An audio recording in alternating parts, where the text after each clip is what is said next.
Hello, dear students. Welcome to the class. Welcome to this session of ICT Virtual Classroom. Dear students, मेरा नाम है Rajesh Chamola, teacher physics ICT virtual classroom Dehradun से। And इस session में हम लोग बात करने वाले हैं क्लास 12 की इस सेशन में हम लोग बात करने वाले हैं क्लास 10th की साइंस के ऊपर, यानी कक्षा 10 विज्ञान के ऊपर। अपनी प्रीवियस क्लासेस में हम लोग जिन पॉइंट्स को कवर अप करते हुए आ रहे हैं उनको हम रखेंगे कंटिन्यू। और हमने एक बहुत ही नया फ्रेश टॉपिक स्टार्ट किया है जो कि है आपकी बुक का चैप्टर नंबर 4 यानी कार्बन एवं उसके यौगिक, carbon and it's compounds. Carbon and it's compounds में हम लोग समझ रहे हैं कि कार्बन सहसंयोजी आबंध बनाता है, कोवेलेंट बॉन्ड बनाता है, और ये बॉन्ड किस प्रकार से बनता है हमने प्रीवियस क्लासेस में इसको देखा। एंड आज की क्लास में हम लोग कंटिन्यू कर रहे हैं इससे आगे की बातों को। सो आई होप कि आप सबके सब फिट फाइन और हेल्दी होंगे और बिल्कुल रेडी होंगे क्लास के लिए। चलिए स्टार्ट करते हैं आज की क्लास को और चलते हैं स्मार्ट बोर्ड की स्क्रीन की तरफ। तो डियर स्टूडेंट्स, अपनी लास्ट क्लास में हम लोग बात कर रहे थे कार्बन एवं उसके यौगिक की। सो नेक्स्ट टॉपिक लिखिए। हमने अपर रूप पढ़े थे पिछली क्लास में। अपर रूप यानी एलोट्रोप्स हमने पिछली क्लास में पढ़े थे। क्या बताया था आपको कि भौतिक प्रकृति भिन्न भिन्न होगी एवं रासायनिक प्रकृति, या फिर हम ये कह लें कि जो संरचना होगी वो सेम होगी, है ना। संरचना में जो हम देखेंगे कि किस प्रकार की संरचना सेम होने का मतलब ये है कि जिस पदार्थ या फिर जिस तत्व से पदार्थ बना होगा वो दोनों ही कंडीशन में सेम होगा। दो पदार्थ हैं, पदार्थ एक और पदार्थ दो, दोनों की संरचना का जो मूल घटक होगा वो समान होगा, लेकिन जो संरचना होगी, संरचना का जो प्रकार होगा वो भिन्न भिन्न होगा। यानी इसे हम ये कह सकते हैं कि संरचना हम कैसे कहते हैं, किसी में कहते हैं संरचना को हम भौतिक गुणधर्म के अंतर्गत देखते हैं। तो भौतिक गुणधर्म तो हमको भिन्न भिन्न दिखेंगे, ठीक है। लेकिन जो हमको समानता है उसके जो रासायनिक जो स्वरूप है उसका वो एक तरीके से समान है, ठीक है। इसको ऐसे समझ सकते हैं। मैंने आपको कार्बन के दो एलोट्रोप्स बताए थे पिछली क्लास में, जिसमें हमने देखा था हीरा एवं ग्रेफाइट को। और हीरे और ग्रेफाइट में हमने ये देखा था कि हीरा जहां एक बहुत ही चमकीला पदार्थ है, वहीं दूसरी ओर ग्रेफाइट एक डल, यानी कि उसमें उतनी चमक नहीं होती, ठीक है। तो आज हम इन अपर रूप के बारे में कुछ पॉइंट लिख लेते हैं, हमने इनको डिस्कस कर लिया है, ठीक है। और इसमें आप लोग लिखेंगे हीरा तथा ग्रेफाइट, डायमंड एंड ग्रेफाइट, हीरा तथा ग्रेफाइट दोनों ही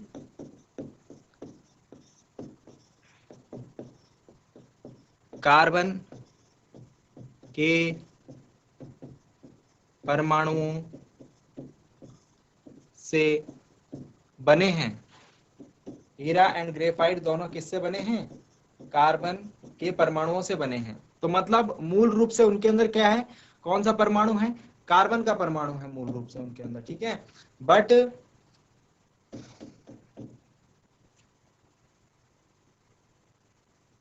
हीरे की अगर बात करें, हीरे में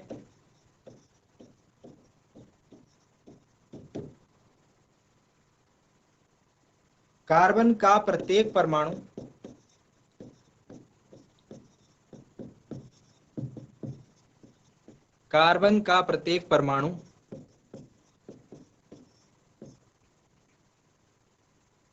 कार्बन के ही अन्य चार परमाणुओं के साथ, कार्बन के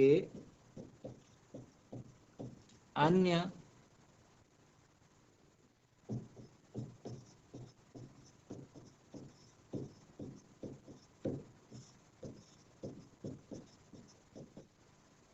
चार परमाणुओं के साथ आबंधित होता है, या फिर ऐसा कह लीजिए के साथ त्रिआयामी संरचना बनाता है। त्रिआयामी संरचना के रूप में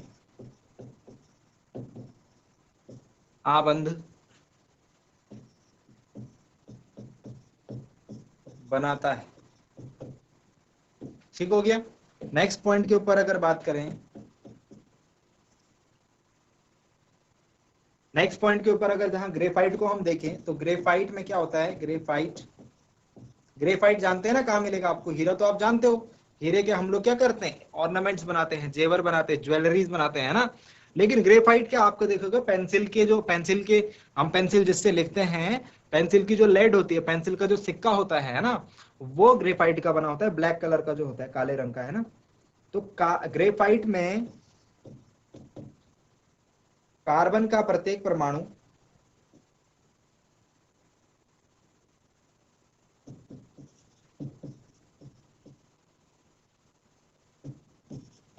परमाणु कॉमा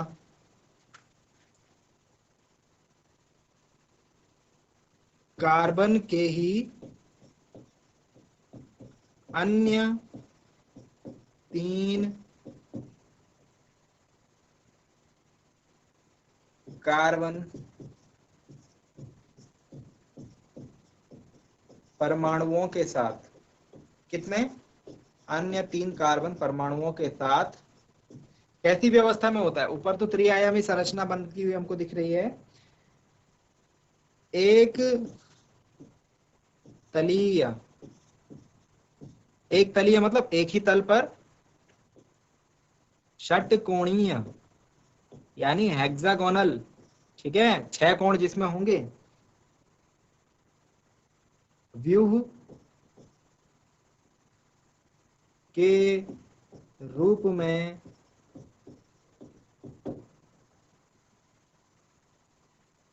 होता है। बात समझ में आ गई। तो बॉन्डिंग, मेन डिफरेंस जो है वो बॉन्डिंग का है, और भी डिफरेंसेस हैं। ग्रेफाइट हम देखते हैं, ग्रेफाइट में विद्युत का चालन संभव हो पाता है, इलेक्ट्रिसिटी को कंडक्ट कर पाता है ना। जबकि कार्बन हम ये मानते हैं कार्बन अधातु है, तो अधातुओं में विद्युत चालकता का गुण नहीं होता है ना।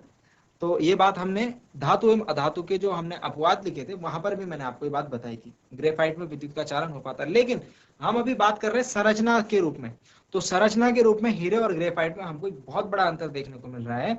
वो अंतर क्या है बच्चों, वो अंतर को अगर हम समझने की कोशिश करें तो वो अंतर ये है कि यहाँ पर 4 परमाणु होते हैं, कार्बन, एक कार्बन के परमाणु के साथ 4 कार्बन परमाणु और होते हैं, और त्रिआयामी संरचना होती है, यानी 3 डायमेंशनल स्ट्रक्चर होता है। यहाँ पर हम कार्बन के साथ देखते हैं 3 अन्य कार्बन परमाणु होते, 3 कार्बन परमाणुओं के साथ एक तलीय या फिर षटकोणीय व्यूह के रूप में स्थित होता है। तो आपको ये बात ध्यान रखनी है, ठीक है, ये बात को आपको नोट डाउन रखनी है, अपने दिमाग में भी रखनी है। ठीक हो गया।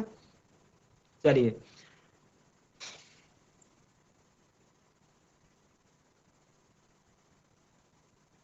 यहां पर आप एक चीज और नोट डाउन करेंगे इस पॉइंट में कि इनमें से एक कार्बन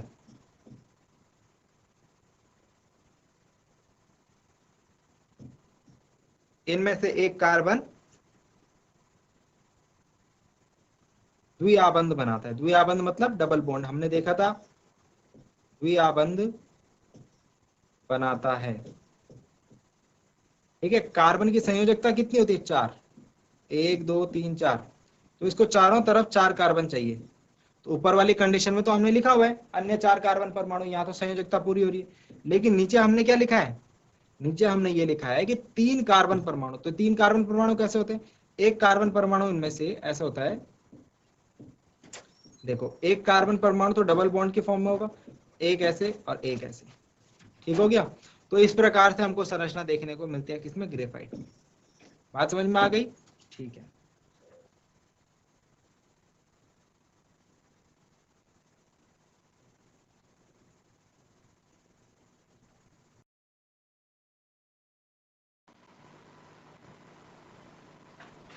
सो डियर स्टूडेंट्स, अब हम इनके बीच में कुछ डिफरेंसेस लिख लेते हैं। ये तो मेन बात हो गई, इसमें कोई दिक्कत किसी को नहीं होनी चाहिए, ये बात सबको याद रहनी चाहिए कि हीरे की जो संरचना है वो उसमें एक कार्बन परमाणु अन्य 4 कार्बन परमाणु के साथ 3D स्ट्रक्चर के रूप में होता है, जबकि ग्रेफाइट में हमें देखेंगे एक कार्बन परमाणु और उसके साथ 3 अन्य कार्बन परमाणु होते हैं, और ये एक सरफेस एक तलीय में होता है, षटकोणीय व्यू के रूप में स्थित होता है। ठीक है ना, इनमें से एक कार्बन जो है द्विआबंध के रूप में रहेगा, ये बात में हमें ध्यान रखनी है। अब हम कर रहे हैं कुछ डिफरेंसेस इनके बीच में। ठीक है, तो फटाफट से एक वो कॉलम बना दीजिए, टेबल बना दीजिए जैसी हम बनाते हैं।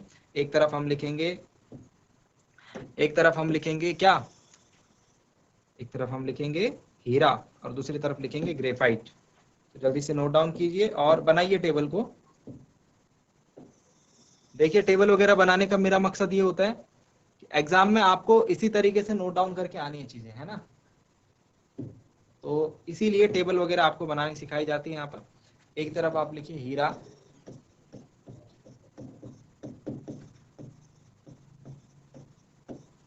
और दूसरी तरफ आप लिखिए ग्रेफाइट।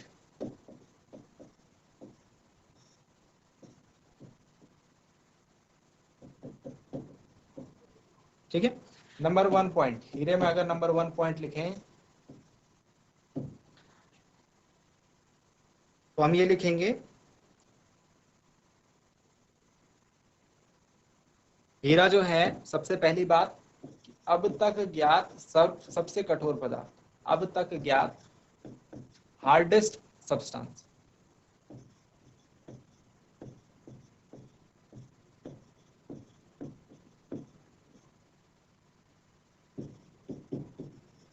हीरा क्या है, अब तक ज्ञात सबसे कठोर पदार्थ है।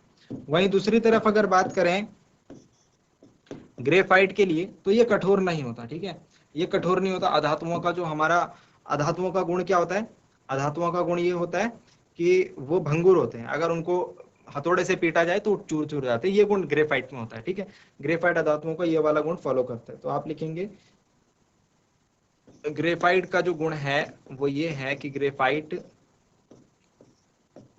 चिकना होता है एवं फिसलनशील होता है।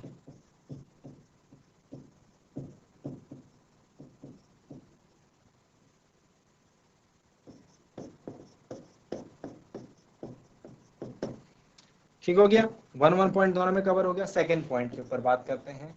सेकंड पॉइंट में हम ये देखते हैं कि जो हीरा है वो चमकदार होता है ना, और ग्रेफाइट जो है उसमें चमक नहीं होती।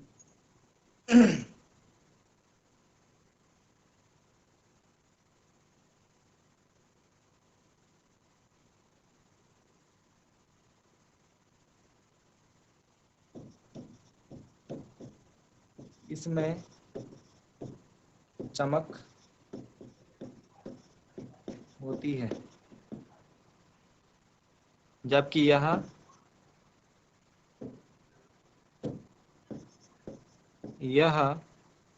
डल, यह चमकीला नहीं होता। चमकीला नहीं, इंग्लिश में हम एक वर्ड यूज करते हैं डल। ठीक है, तो ये डल होता है ना। चलिए नेक्स्ट थर्ड पॉइंट लिखेंगे, विद्युत का सुचालक। तो हमारा जो ग्रेफाइट है, मैंने आपको बताया, ये विद्युत का सुचालक होता है।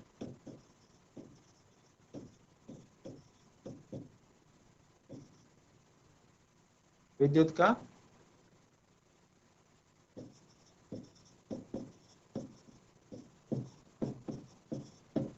सुचालक नहीं। कौन, हीरा। और ग्रेफाइट में अगर बात करें,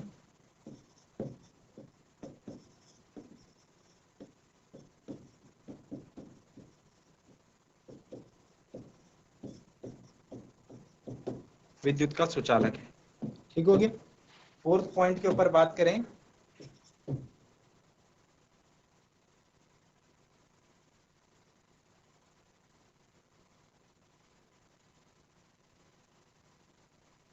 फोर्थ पॉइंट के ऊपर बात करें तो आप इसमें यूजेज लिख सकते हो, है ना। कहां पर उपस्थित होता है ना, ये कहां पर उपस्थित होता है, हम लोग देखते हैं इसे, ये ज्वेलरीज में, है ना। ज्वेलरीज, आभूषण एवं साज सज्जा में अंगूठी वगैरह बनाते हैं इसकी। जबकि हम दूसरी तरफ देखें तो ग्रेफाइट जो है पेंसिल की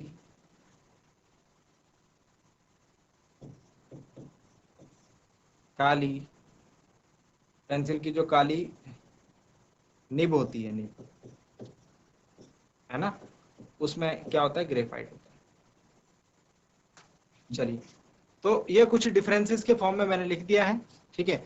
एक में आप इसका जो संरचना वाला हमने बना रखा है, संरचना वाला, वो भी आप इसमें इंक्लूड कर सकते हो, ठीक है, संरचना वाला पॉइंट, ठीक हो गया। चलिए, अब एक और हमारे पास एक और अपर रूप उपलब्ध है, ठीक है।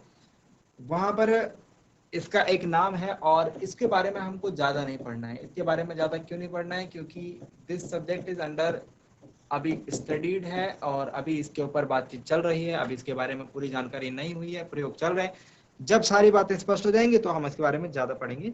लेकिन आपको जो है इतना जानना है इसके बारे में कि फुलेरिन जो है ये कार्बन के अपर रूप का नया वर्ग है। कार्बन के अपर रूप का ये नया वर्ग है, ठीक हो गया। और या फिर ये कह लीजिए कि अन्य वर्ग है। और इसमें हम ये देखते हैं कि हमने इसमें एक कार्बन का अपर रूप हमने देखा था C60, जिसका नाम है, इसका नाम क्या है, C60, कार्बन 60। तो इसमें 60 कार्बन के परमाणु होते हैं एक साथ, है ना। कार्बन के जो परमाणु होते हैं, कार्बन के परमाणु, देखिए यहां से कभी एक नंबर का क्वेश्चन पूछ लिया जाता है एग्जाम में, इसीलिए मैं इसको लिख पा रहा हूँ फुटबॉल के रूप में। कैसे, जैसे फुटबॉल आपने देखी होगी ना, तो फुटबॉल में जो पट्टियां लगी होती हैं ऊपर, है ना, हेक्सागोनल टाइप की, उसके रूप में हम ये देखते हैं कि C60 में कार्बन के परमाणु व्यवस्थित होते हैं, ठीक हो गया। नेक्स्ट, इसका जो नाम है, हमने इन्हें एक नाम भी दिया है और इसका जो नाम हम कहते हैं वो है बकमिंस्टर फुलेरिन।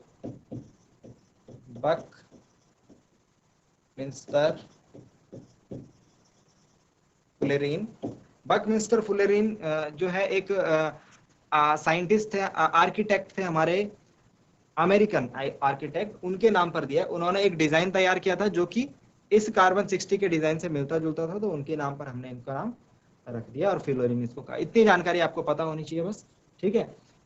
चलिए, अब नेक्स्ट पॉइंट जो हमको डिस्कस करना है वो ये है कि कार्बन की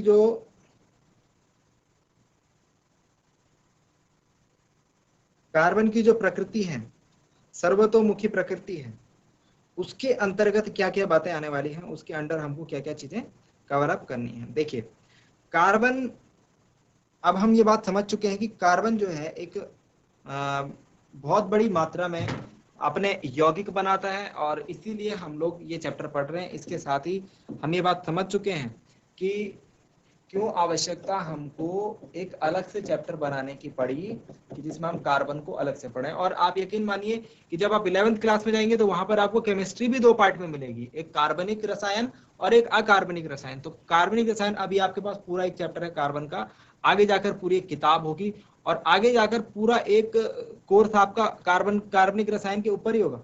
तो सोच के देखिए कि कितनी सारी बातें इसके अंतर्गत होंगी और कितने सारा नॉलेज जो है इससे रिलेटेड है। तो वर्सेटाइल नेचर ऑफ कार्बन के बारे में बात कर रहे हैं कि जो कार्बन का नेचर है, वो कार्बन की जो प्रकृति है उसे हम कहते हैं सर्वतोमुखी।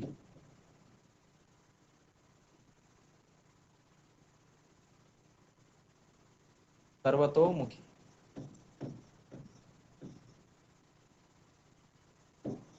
किसकी, कार्बन की।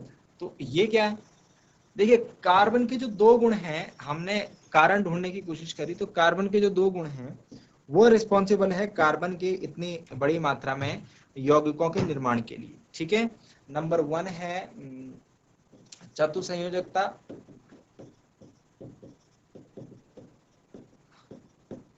यानी टेट्रावैलेंसी, और नंबर 2 है श्रृंखलन, श्रृंखलन यानी सीरीज फॉर्मेशन। नंबर 2 है श्रृंखलन यानी कैटेनेशन।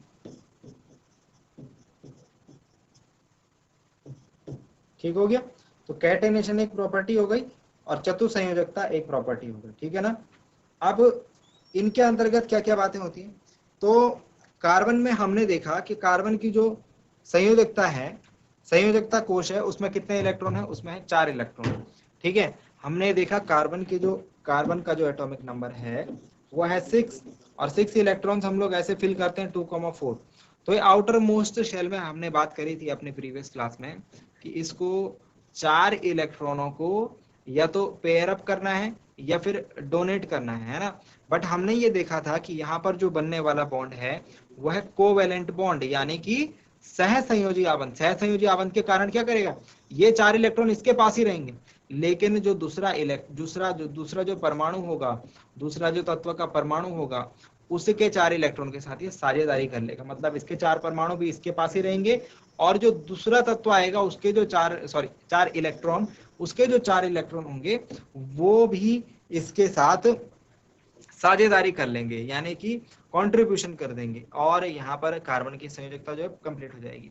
तो ये है कार्बन की चतुसंयोजकता। इसके कारण, इस गुण के कारण, ये अगर संयोजकता 1 होती, 2 होती, 3 होती, तो सपोज अगर संयोजकता 1 है तो वो ऐसे तत्वों को, ऐसे परमाणुओं को ढूंढेगा जिनकी संयोजकता, जिनको एक संयोजकता चाहिए, या फिर जिनसे वो एक संयोजकता, अगर संयोजकता 1 है मतलब संयोजी कोश में एक ही इलेक्ट्रॉन है। ठीक है।